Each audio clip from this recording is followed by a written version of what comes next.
Olá, queridos, eu sou o Padre Rodrigo Carneiro e esse é o nosso canal Atraídos pela Palavra de Deus.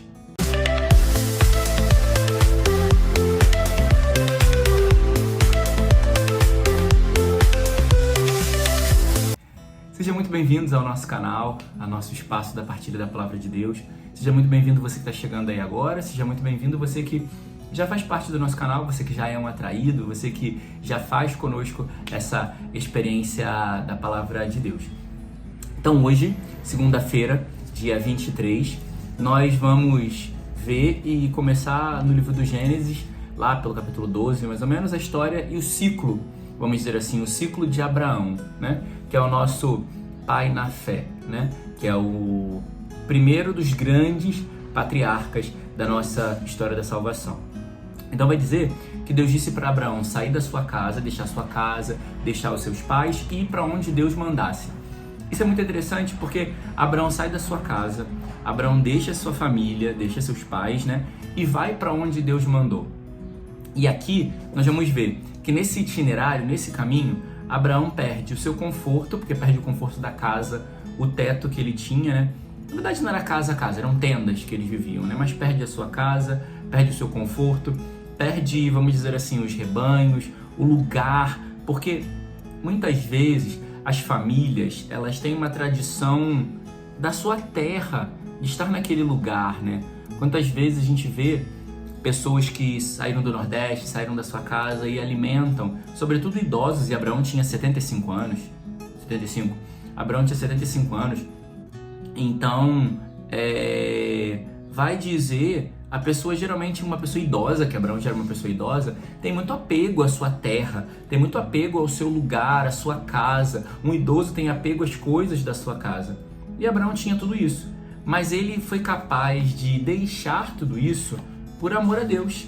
Ele foi capaz de deixar todas essas coisas para que Deus pudesse ser Deus na vida dele, para que Deus pudesse, conferir, 75 anos mesmo, para que Deus pudesse ser Deus na vida dele. E aí aqui tem um elemento importante, porque quando nós perdemos o conforto, quando nós perdemos a referência, porque Abraão já não tinha mais a referência, porque imagina, lá em Ur dos Caldeus, ele sabia onde era, entre aspas, onde era o mercado, onde era a padaria, onde tinham as coisas, onde tinha um vizinho que ele podia pedir um açúcar, tinha alguém que ele podia pedir ajuda. E ele vai para um lugar totalmente desconhecido, onde ele não sabe nada, não conhece.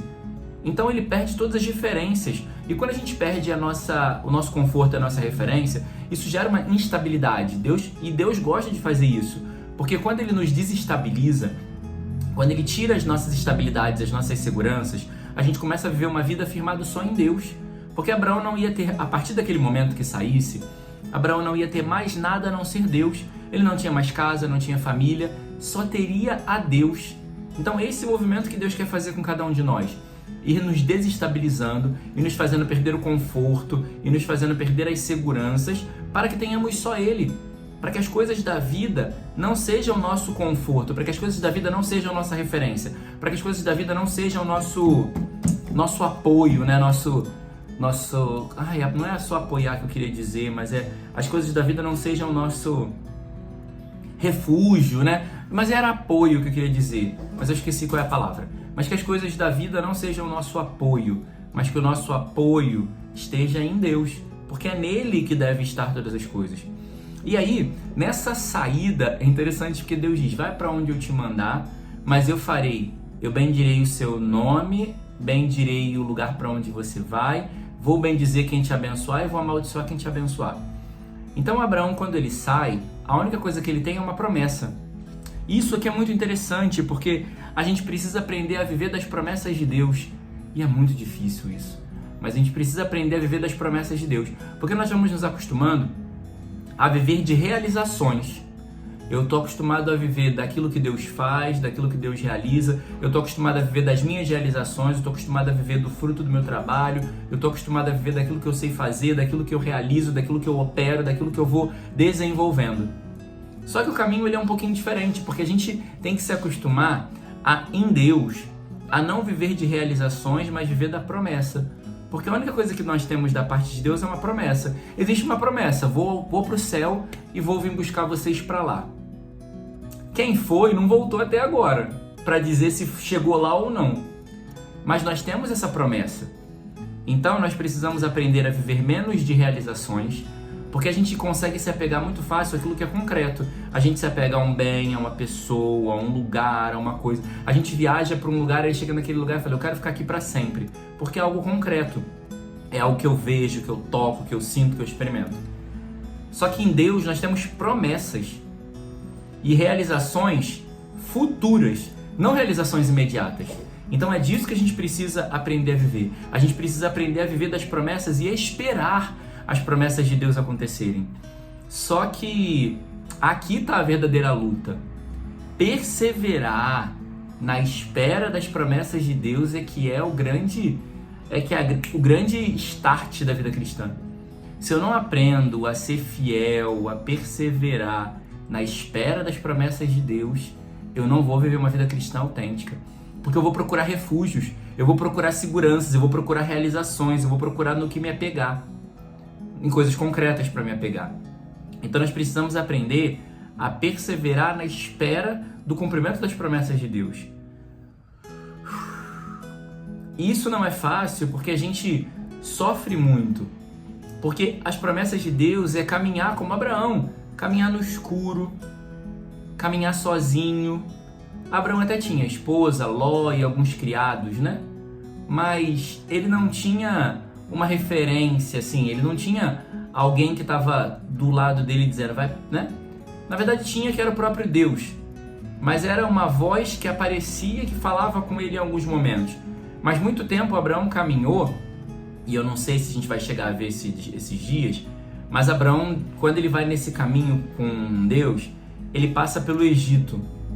E aí quando ele chega no Egito, ele vê que lá tem os faraós e tudo. E Sara era uma mulher muito bonita. E aí ele vai dizer para Sara, olha, vamos dizer que nós somos irmãos. Porque se o faraó souber que você é minha esposa e ele se apaixonar por você, ele vai me matar para ficar contigo. Então olha Abraão entrando numa mentira, entrando num caminho de dar jeitinho, porque se sentiu sozinho na caminhada. E aí acontece várias coisas que você pode ler, claro, né? É ali tipo no capítulo 14 ou 15. E aí você pode ler para você ver sobre isso. E você vai ver o quão nocivo vai ser esse processo. Mas só que é pra gente entender que o caminho e perseverar na promessa de Deus não é algo simples, mas é sacrificante. E se nós não recordarmos o tempo inteiro que estamos debaixo de uma promessa, a gente se perde como Abraão se perdeu. Se a gente não tiver em mente o tempo inteiro que estamos debaixo de uma promessa, a gente vai querer resolver as coisas. Abraão quis resolver com a própria vida, quis dar um jeito. Então quando nós não esquecemos, quando às vezes pela dor a gente olha para o lado diante da promessa de Deus, a gente acaba se perdendo. E aí coisas ruins podem começar a acontecer. Então nesse itinerário de caminhar na promessa de Deus, é preciso obediência e fidelidade. Abraão saiu de onde ele estava e foi para onde Deus mandou, com obediência e fidelidade. Esse ir também é desinstalar-se, é dar passos, porque muitas vezes a gente tá na promessa de Deus, tá vivendo a fidelidade, mas tá parado, sabe? Tá parado esperando acontecer. Deus também espera de nós um desinstalar-se. Deus também espera de nós um movimento. Deus também espera de nós um caminhar. Deus também espera de nós atitude. E aí, é interessante que Abraão chegou num lugar, no monte... Tô esquecendo o nome das coisas, eu não anotei. Quando ele chegou no Monte Moré, primeiro quando ele chega no Monte Moré, ele faz um altar. E depois quando ele chega em Betel, né, ele também faz um outro altar para o Senhor. Então isso mostra para nós que onde Abraão chegava, ele fazia um altar para louvar a Deus. Ele fazia um altar em primeiro lugar para louvar a Deus, mas ele também fazia um altar para santificar aquele lugar, que é a grande atitude, a grande obra que nós temos que fazer nas nossas vidas. Onde nós chegarmos, nós temos que santificar os lugares. Nós não podemos deixar que os lugares pagãos ou pouco cristãos nos contaminem e nos tirem da presença de Deus. A gente faz isso muitas vezes. A gente chega em determinados lugares que a gente se permite ser igual aos outros. Não, o movimento tem que ser o contrário. Onde eu chegar, eu preciso santificar os lugares com a presença de Deus. Por isso Abraão fazia um altar em cada lugar que ele chegava. Porque a minha vida precisa santificar todos os lugares que eu estiver pela ação de Deus. E também mostra, em primeiro lugar, para louvar a Deus, em segundo lugar, para santificar os lugares, terceiro, para mostrar que Deus era a primazia. A primeira coisa que Abraão fazia era sempre construir um altar para Deus. Então, o primeiro na vida dele era o Senhor. O olhar dele estava voltado, em primeiro lugar, para o Senhor. E o Evangelho vai falar para nós que... vai para outro lado agora, falar para nós que é muito mais fácil acusar o outro, é muito mais fácil enxergar um cisco no olho do outro do que a trave que está no meu olho. Porque é muito mais fácil para a gente ver os defeitos do outro do que olhar para si. Porque olhar para si é difícil, olhar para si é exigente, porque quando eu olho para mim... Porque, por exemplo, aqui, quando eu olho um defeito do outro, e eu acuso o outro daquele defeito, eu exponho o defeito daquele outro, isso não me compromete, porque o defeito é do outro, ele que vai ter que trabalhar e melhorar. Agora, quando eu olho para mim mesmo e identifico os meus defeitos, isso me compromete, porque eu preciso começar a mudar. Então, é aqui que está a pegada desse evangelho de hoje. Eu preciso olhar mais para mim, para as minhas limitações, para as minhas fraquezas, para os meus defeitos e me comprometer com eles para mudar. E me comprometer com eles diante de Deus para Ele me fazer melhor. E me comprometer com eles diante de Deus para que Deus me dê a graça de crescer em santidade. Então nós precisamos não olhar para os outros, para o defeito do outro, para a vida do outro, mas é olhar para a minha vida, para o meu defeito, para a minha limitação, para aquilo que é pesado na minha vida, para aquilo que eu ainda não consigo viver e pedir a Deus a graça de começar a viver. Porque aquilo, como a gente já sabe, que é impossível para mim, não é impossível para Deus.